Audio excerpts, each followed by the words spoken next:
Welcome to a new edition of If I Ever Live to Be. Today I have Robert Lee with me. He is owner of Lesix Agency, and we're going to talk about real estate and marketing and AI, and it's going to go some places that I bet no one is expecting, but I'm excited to talk with you today. So welcome, Lee. Robert Lee.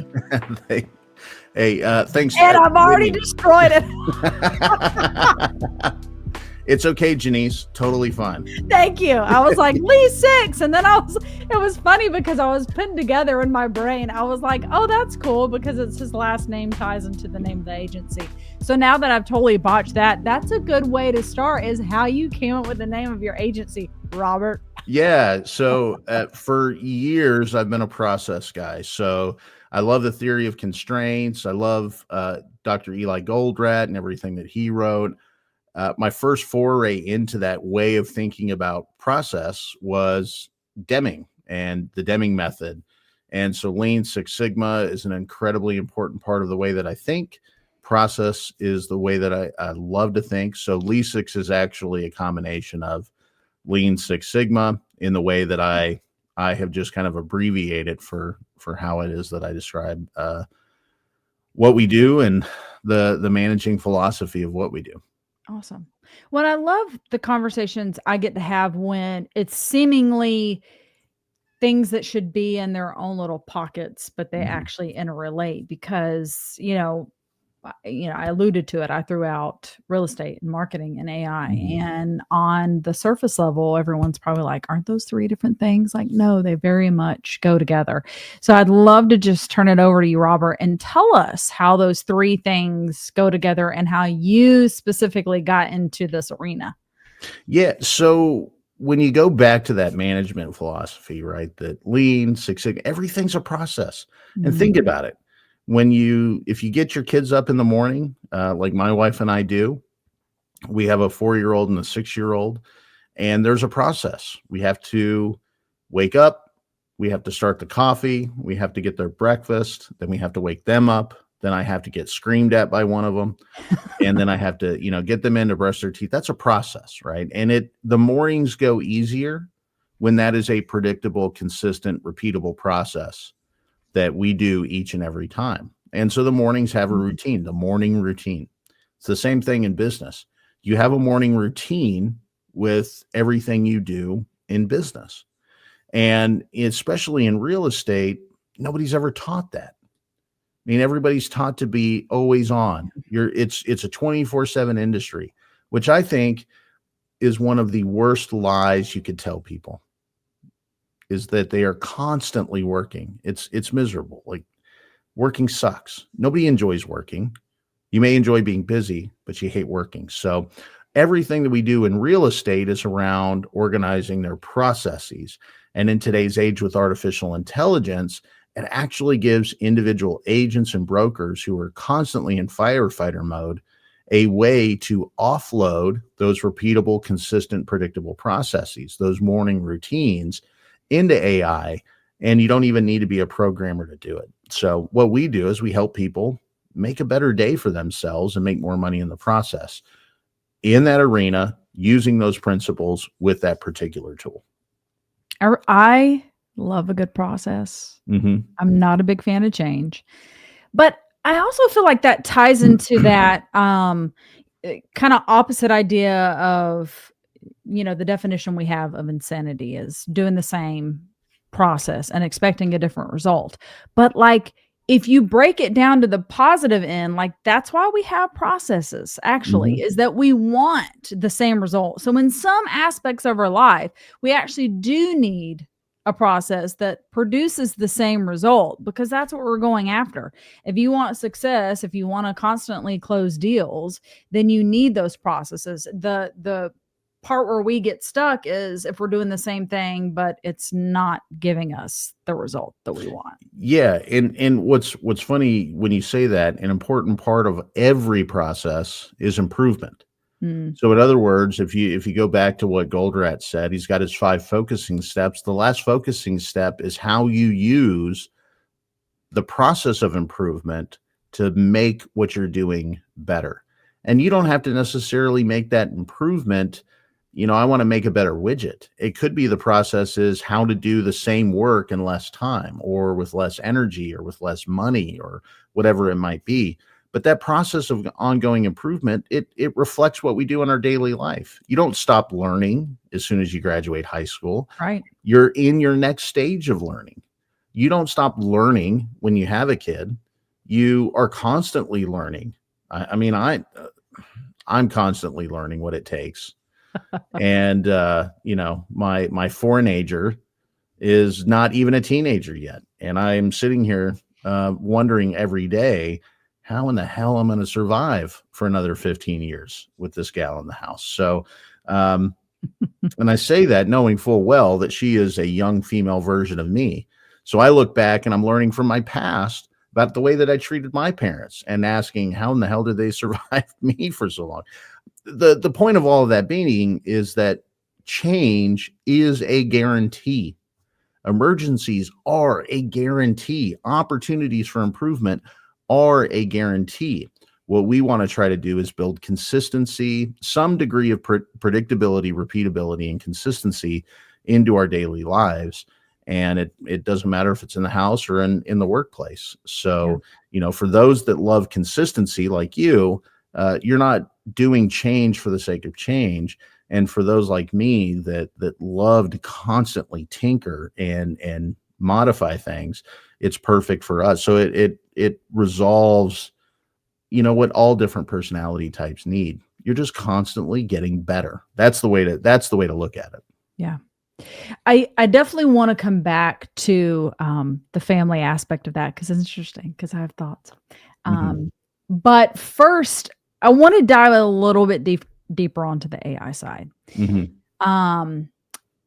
I have always maintained that AI is only as good as the inputs that you give it, right? So the outputs you're going to get really rely on the inputs that you give it, which to me is a comforting thought because I'm like, rest assured, everyone, I think we're probably closer than we realize, but I also think we're further away of like the robots that are going to take over the world, right? Like now we're still putting the input into AI to get out of it what we want, but like we have to double check that. Like a human has to double check that.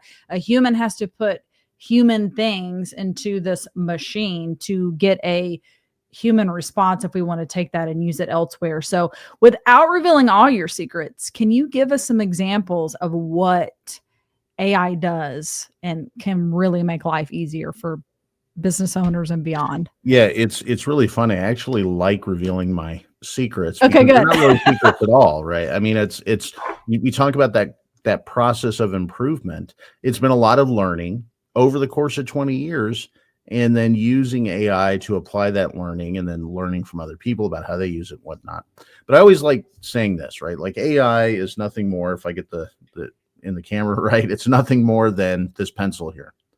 And think about it for a second, right? Is a pencil a bad thing or a good thing? Not inherently. A pencil has been used to create some of the most beautiful pieces of the human experience. I mean, if you read Othello, I love Shakespeare, right? So I think about the human emotions that are conveyed in his pieces like Othello and how like downright evil Iago is, but also how it is that you have found yourself in the same position of experiencing and being that character in all of the different ways. Very, very beautiful parts of the human experience.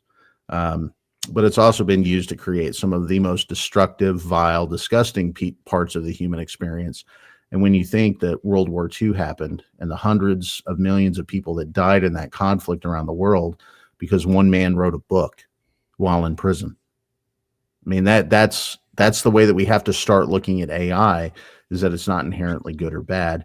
And even if we get to the point where there's what they call AGI, artificial general intelligence, I still don't think it captures what it means to be human.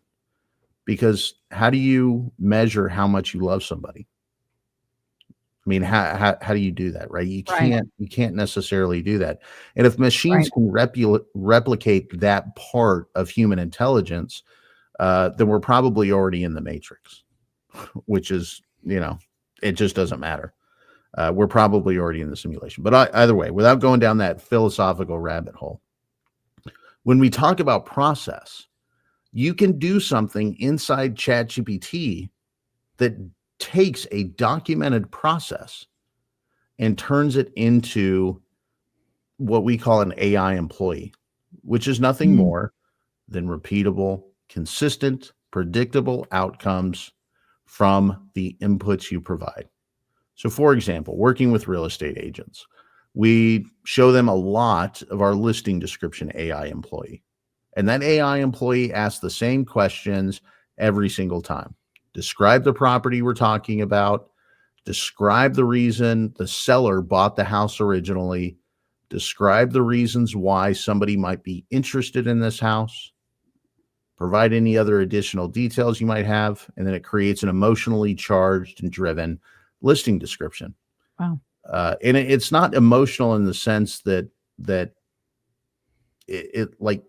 it's not feeling its way to that, but it's emotional in the sense that it uses human language, which AI is great at being trained on, and the expression of the human experience to write an expressive listing description. That's it. But every person that uses it, no matter where they are in the world, no matter where they are in the country, no matter what type of agent or what type of property they're listing, it provides that quality output so long as they answer those questions with as much depth as is necessary to provide, that powerful description. I mean, that's it. That's all it is. You're right. Better inputs get better outputs. So what we've done is we've documented the process of collecting better inputs and delivering a better output. That's it. Well, I love that too, because speaking of the emotional side, buying a house is so emotional. Mm-hmm. It's so emotional, right? As soon as you walk in that door, you're like, okay, this is where my office is going to go. This is where we're going to raise our children. This. Like, it's a very emotional process. So absolutely, you have to have that emotional aspect to tie into that. Absolutely. Okay. So I'd love to go back to the children aspect and family. And again, this all relates. I promise we're going to make this all relate, because it does in my mind. When you were talking about that and, raising preteens and learning as you go, it's interesting because I am on the opposite side. I do not have children. I very much want them. I do not currently have them. But I have often thought, my Lord, my Father, Heavenly Father, where do people learn? Like, this is my prayer. I'm like, where do we learn to take care of little humans? Like, this comes into my mind. I'm like, oh my God, it's such a big responsibility. And something dawned on me the other day where I was like, part of it's just, I feel like you rise to the occasion when it happens. Like, I feel like there's a little bit of that, right? Of like that just instinct that comes out, that is put in us, that just naturally comes out. I feel like it's one of those things that you can't necessarily plan when you think about it. And what's so interesting to me is I feel like really running a business is the same way. Any new thing that you do, if you waited until you were prepared to jump into that thing, we'd never leave our homes. We'd be like inside a little bubble. Yeah, it's just life in general, right? Like, how do you prepare to live? I mean, you don't. You just go. Life is what happens when you live it. I mean, I can tell you that I didn't know that I would ever have children because I didn't know that I would ever meet somebody. I can tell you that when I met my wife, I was it was it for me. I mean, I met my wife on Match.com because I had said, I've met girls at dog parks. I've met girls on blank dates. I've just randomly bought somebody a drink. I've done everything possible, and it has never ended in anything but failure. And to me, I didn't enjoy that process. Like, again, just emotionally charged person that I am, breakups were hard because for me, it just felt like I was a failure. And again, it's, every relationship has its own difficulties that you have to learn to live through them. But I remember thinking that when I first met my wife, right? So I had to kind of feel my way through the process of not being a failure in that case. And I remember like one specific instance where I'm like, when the hell is she going to introduce me to her family? Because my wife is from here in Georgia. I grew up in Wyoming, so my family's all spread out, right? But I was like, when the hell is this going to happen? I remember thinking, shut your mouth, don't say a damn thing, just let it go. And then sure enough, the very same day, she kind of cautiously asked if I'd like to come, meet her dad for the first time. That's just a small little instance of it. But that, translate that, years later. And just like every relationship, we go through disagreements, we go through excitement. We have in our particular case, we have children, and even to that, I was like, I only ever want one, because I remember having 5 siblings. She has 5 siblings, and I remember thinking, God, when I was a kid, this sucks. Well, then literally right before COVID, we find out we're pregnant with our second, and lo and behold, she's a carbon copy of me when I was that age. So now we're having to live with two little children with very different personalities that have very different ways of expressing feelings, which is just a long way of saying you'll never be prepared for that. You just won't. The best thing you can do is to set up the processes of your life. I mean, and again, I don't mean to depersonalize that. But I actually like to flip it and say that just means that all business is personal. I mean, if you have employees, they're people. They're not merely staff.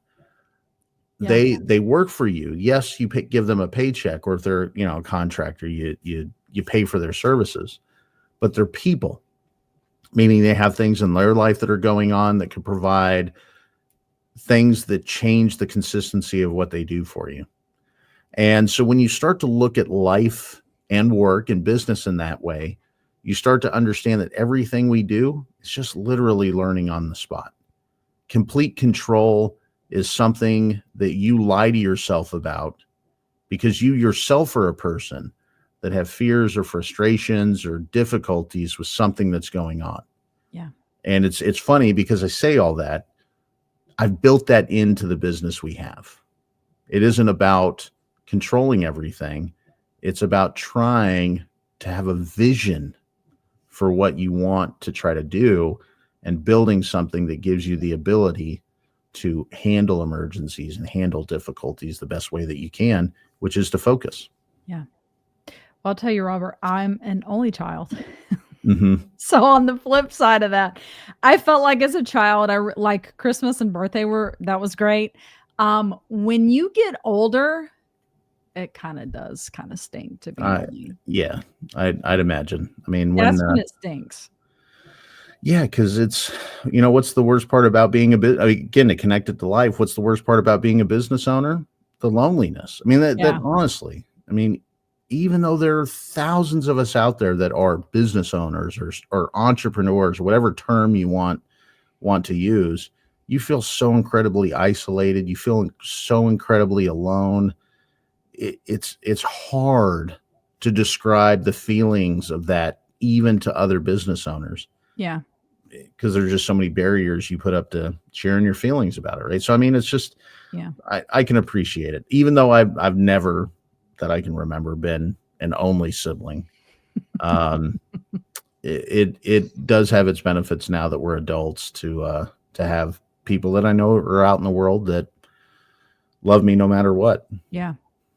Well, let's kind of talk about that in this aspect of loss and failure, because and I want to tee this up and turn it over to you, because sometimes I almost feel like it's our fault we feel lonely, right? I wonder how much of the imposter syndrome creeps in, or maybe we feel like we're making strides in our business, and then we see somebody else's videos or somebody else's website or somebody else's social media or somebody else's P&L, and we're like, wow, I thought I was doing good, but I don't really know that I am. And then I feel like we kind of draw back and don't necessarily want to share that or our failures in business. Mm-hmm.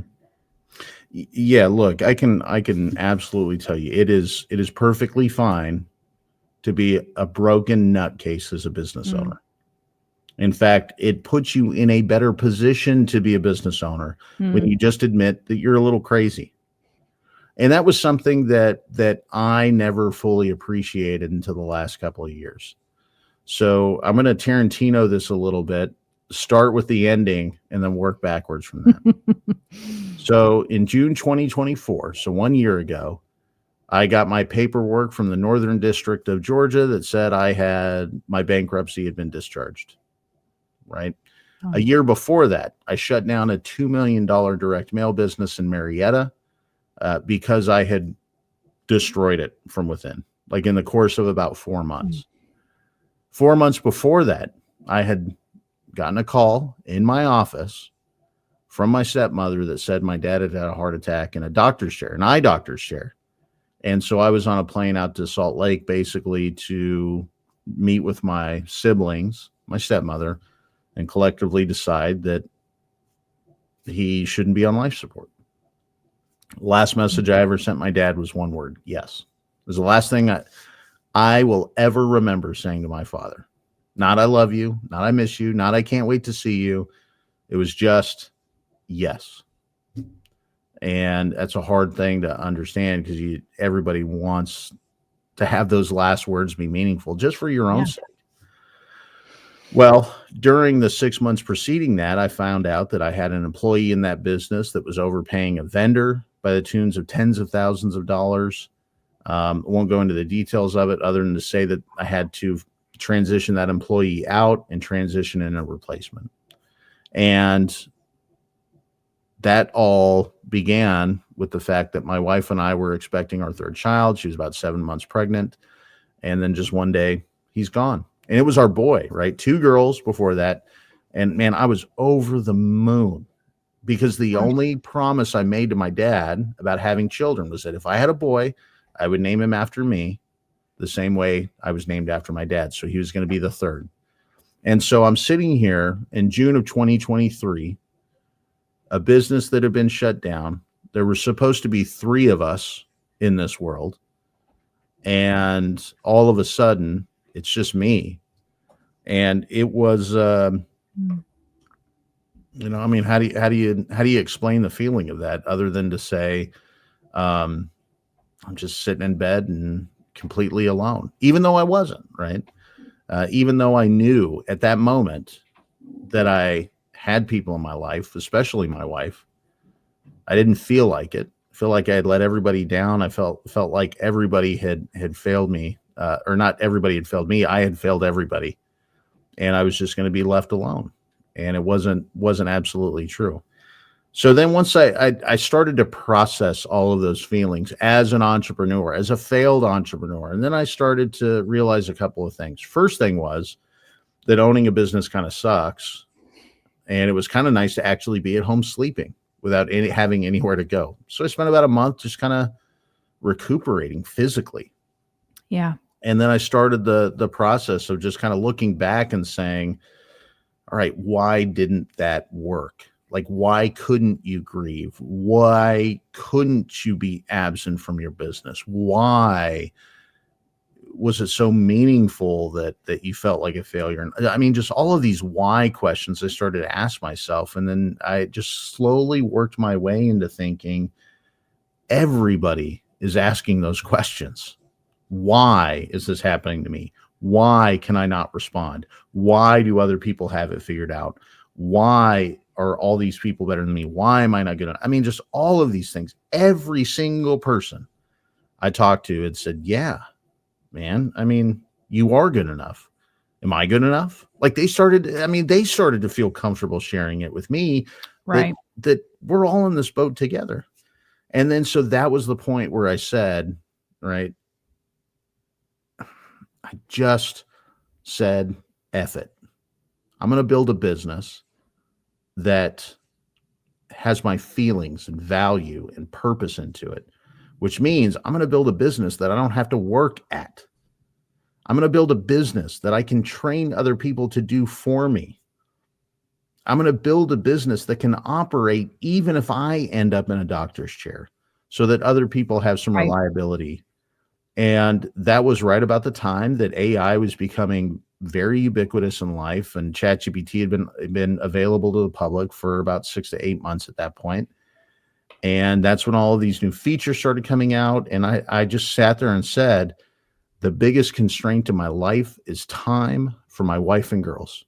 I do not want the last thing they say to me to be yes, or can you take out the trash? I want the last thing they hear from me to be I love you, and I can't wait to see you, and you make me happy, and just all of these things. Like I want that to be the lasting memory. So that's how I built my business.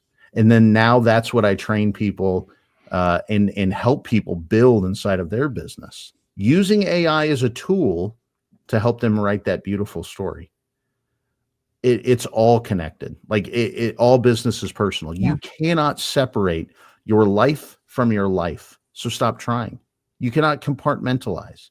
We're all on 24/7 at anything we choose to do.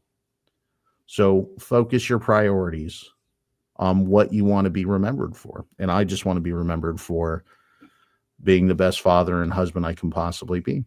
That's it. No, thank you for sharing that. And I feel like that's a call for us to just be self-aware.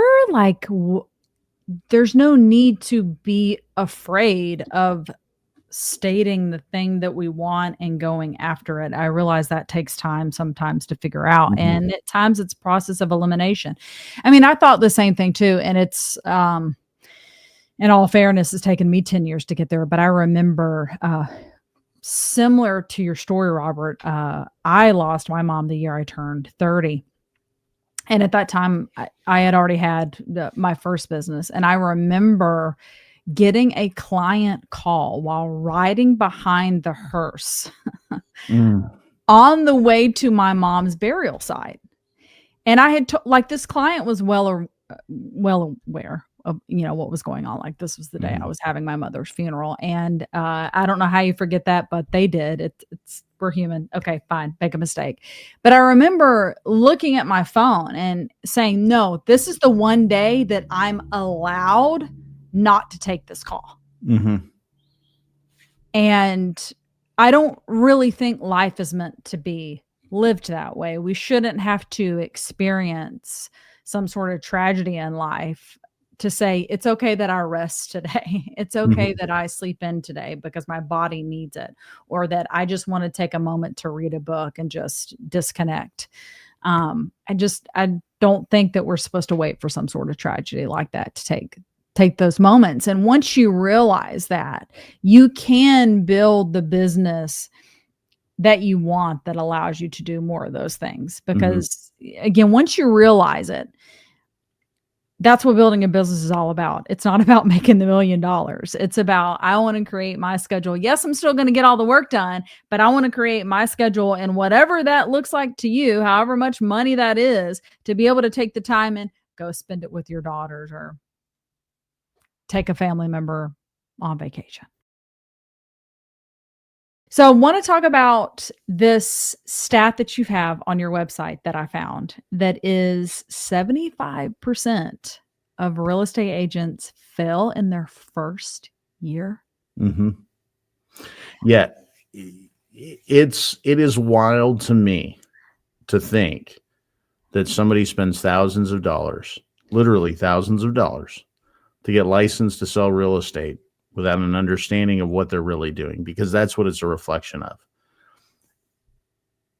80% of agents didn't sell a house last year. Wow. Right now, there's some qualifications to that. There's a lot of part-timers that do it as a side hustle. There are a lot of people that get their license as a qualification more than a license to actually do business. I happen to be one of those types of agents. I technically have my license. Yeah. I don't intend to actually list or find buyers for a property because I hate the paperwork. So there are some qualifications to that. But behind that statistic is a realization that most real estate agents are not taught from the very moment that they get their license that they are actually business owners. Right. Who happen to have the privilege of running a business that serves real estate. Instead, they are taught they are real estate agents who have the privilege to be a business owner. And it's a different mentality altogether, especially when people are making transitions from other stages in life in which they were an employee or they were in a defined role. And it is a sad disservice in my mind, the way agents are prepared in many cases. And that's not a fault of anybody other than to say the system is built that way. It is built to train them to comply with regulations, and it doesn't even prepare them for that completely. So, I mean, I just found out yesterday, individual real estate agents not only have to have their real estate license, but they have to have a business license as well. Interesting. Meaning if you're a real estate agent, you don't have a business license in your county, at least here in Georgia, go do it. And if you're in another state watching this, immediately ask. It terrified the hell out of me that I heard that. Yeah. Well, I feel like that's such a perfect culmination to all we have talked about on this show. If you are going into real estate, like I know many do, and they're like, I'm going to get a $70,000 commission, and all I got to do is sell this one house, just one house a year, and I'll be set for the year. If you don't sell a house that year, then where is your business? Like, you have to be prepared for that. If you think going into this is just so easy that that's all you got to do, you're already on the wrong track and up for a rude awakening. And think about just the basics of that. You're a business owner, so you're not only selling a $70,000 house to gain revenue, you're selling it because you have to pay taxes on the money that you make.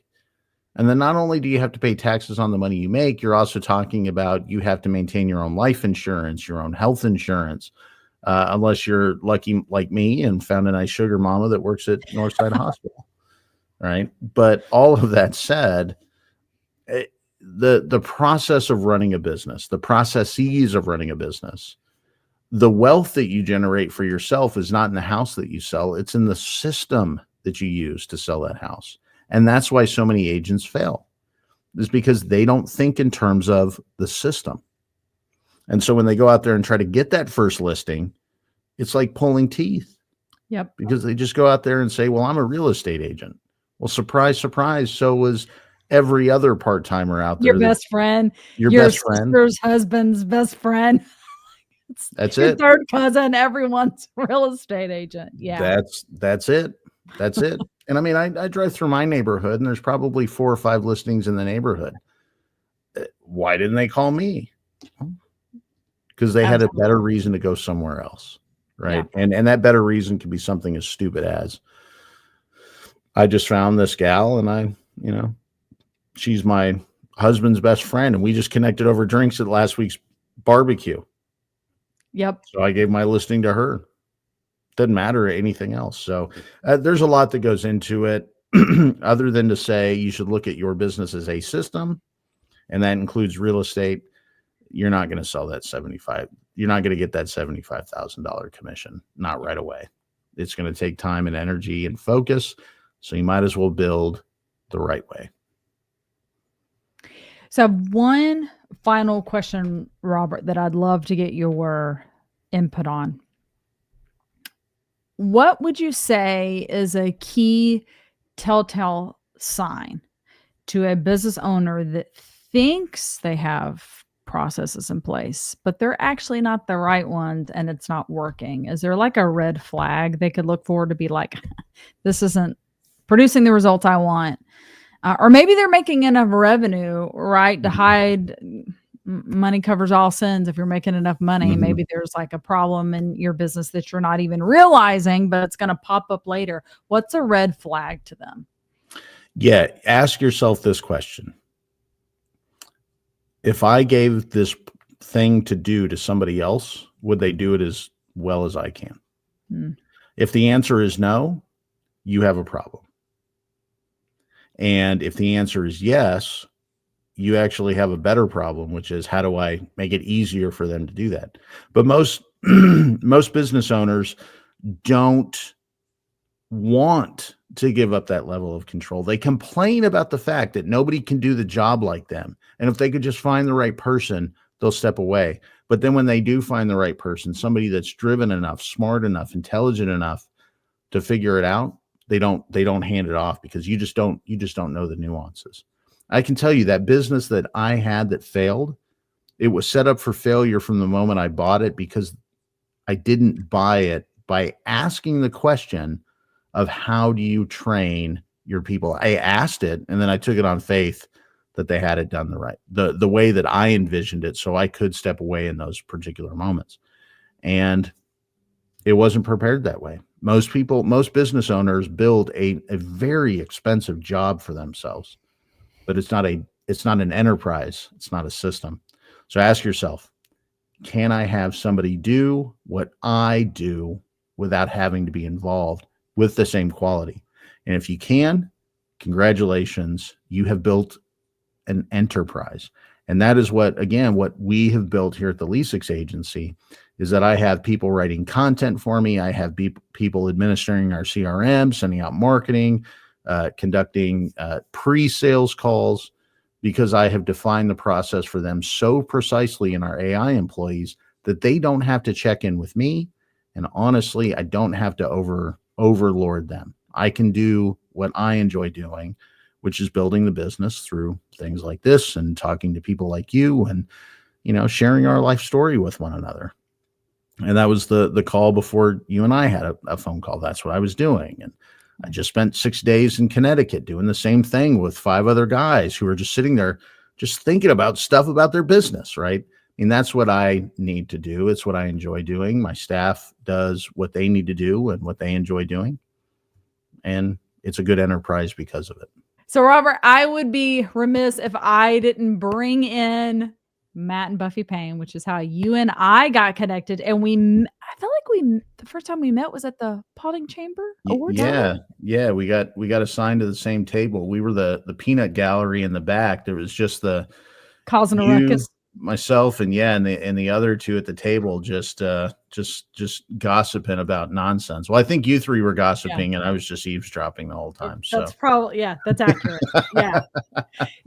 My dear sweet friend, partner in crime, Julie, who also works with Matt and Buffy, she was at her table with her husband Richard. So we were having a good time that night. But of course, Matt and Buffy have Outer Circle Foundation Together, which helps our veterans and first responders dealing with PTSD, career transition, all of those things.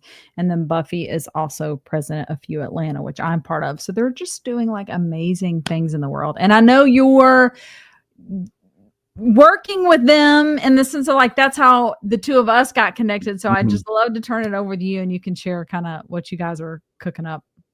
Yeah. So, it's really funny right now. We are not working directly with each other. What we are doing is kind of helping a periphery of people that then help a periphery of people, which is just awesome, because that's what life is all about, is just growing your tribe. And it's been the purest instance of that, getting connected with Buffy. And what was wild about it is we met at a Friday Paulding Chamber breakfast. We got sat at the same table. We sat right next to each other.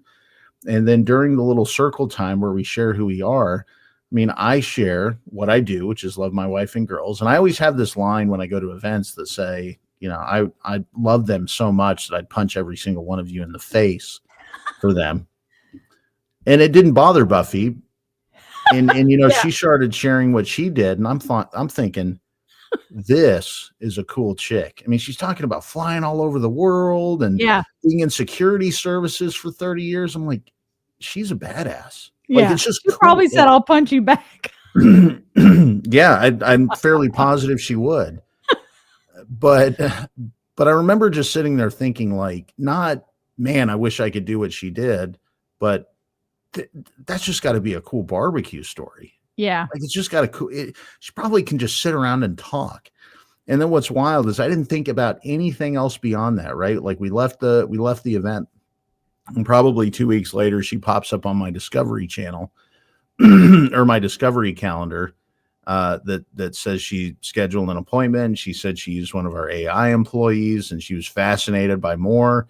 And then we just sat there and started solving the world's problems together. And then from there, it's just kind of blossomed into something amazing. And then the more I've watched what they do, the more I'm like, these are my people. They just seemingly care about people's happiness and joy, and to make sure people feel like they're not alone, which is everything we've talked about, right? I mean, it's just, God works in funny ways, and he puts us with funny people, and he understands we're a little crazy because he's probably a little crazy in his own right. And that's not a bad thing. It's a wonderful thing. And everything we've done is just some crazy stuff that's connected us to crazy people too. Like I said, it's just awesome. It really is a blessing from God. Yeah. No, I agree. To your point, I think you've probably got to be a little bit crazy to do things like start your own business and try to save the world.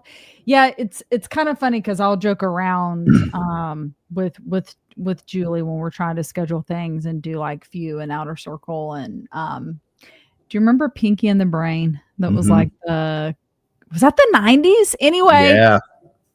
Like every show was, what do you want to do today, Pinky? And same thing we do every night, Pinky. Try to take over the world. I mean, that's kind of it, except ours is like try to save the world. That's it.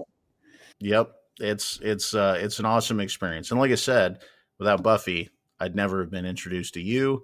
And here we are, right? I mean, we're writing another chapter. It's just bloody awesome. Yeah. Well, thank you, Robert. This has been so insightful and so impactful. I'd love for you to share, if folks are listening and they're like, I need to get in touch with him, how do they find Lesix Agency? Yeah. So the best way to go connect with everything that we have is to go to my link tree, which is rob.lesix.com. That's rob.lesix.com. You can find a link to our ultimate guide to AI employees. You can join my Rolodex so that we can just, send text messages back and forth with one another. You can access all of our social. You can even set up a free discovery session where we will use one of our AI employees in just about 30 minutes to craft a business strategy for you. I mean, that's how powerful these things can be. But if you go to rob.lesix.com, or if you just want to go to our website, lesix.agency, again, lesix.agency, either place can get you that discovery session, can get you those resources. We're all here to help write a better chapter in our story. In our particular case, where that chapter intersects, we'd love to be a part of it. Awesome. Well, thank you for joining me today.